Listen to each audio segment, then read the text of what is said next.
I was a threat to the major political parties. They had to get rid of me. They couldn't have someone like me. I was questioning things. I was calling for accountability. I was the one who exposed the Multilateral Agreement on Investment in 1998. And when I was informed about it, and you know who informed me? You, the Australian people. You bring things to my attention, and then I research it, and then I understand what's happening, what they're trying to do. And when I found out what this was going to do to us, and it was going to allow multinationals to come to Australia, bring their workers in, and it was another thing that we could not enforce for, say, a local government or anyone to buy Australian made. We couldn't discriminate. We had to allow them, and if our laws caused them to lose profits from their businesses, we had to pay them the loss of profits. Now, I spoke to a member of Parliament in Canada and said, Pauline, you're right to oppose this. We are actually opposing it. And America, he said, is it being debated in Parliament? And I said, no, it's not debated. He said, that is so wrong. You see all these treaties and these agreements that are being signed behind closed doors is done just that, behind closed doors. They're not debated in Parliament.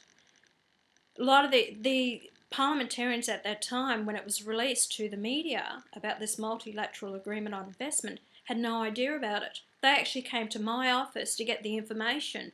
Then it was debated on the floor of Parliament. A Senate inquiry was set up in May and stipulated that it was a secret agreement.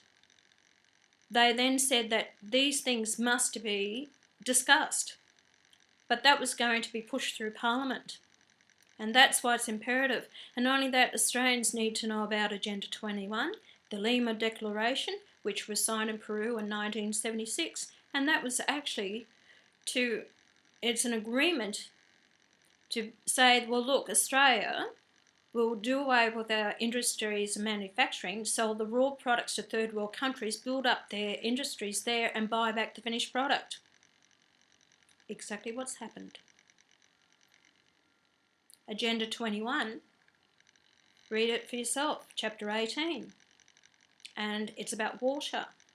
And they're wanting to control the water throughout the world, not in third world countries, but in Western countries, and to privatise it. England and America have privatised their water, and they're focusing here on Australia.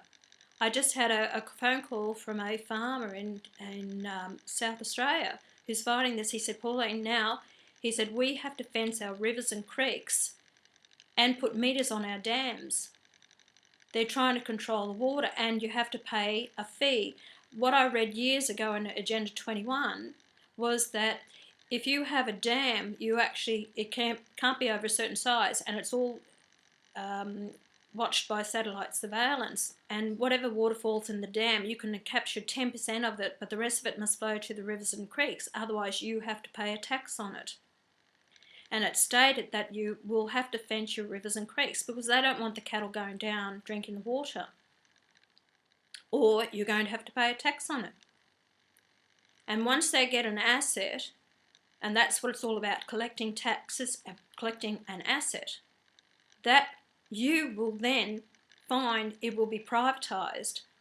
And who knows who is going to own it then. Water is our right. It does not belong to the government. It doesn't belong to the UN. It belongs to us.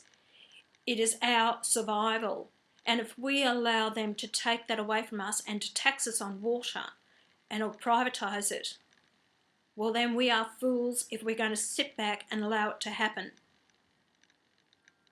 So I'm warning people, please take an interest and look at Agenda 21. And I just heard that only yesterday a Liberal Party member was asked about Agenda 21 and he turned around and said, oh, that's just all conspiracy. It is not a conspiracy. Please understand. And this is why it's so important for me to be in Parliament, because I then can inform you.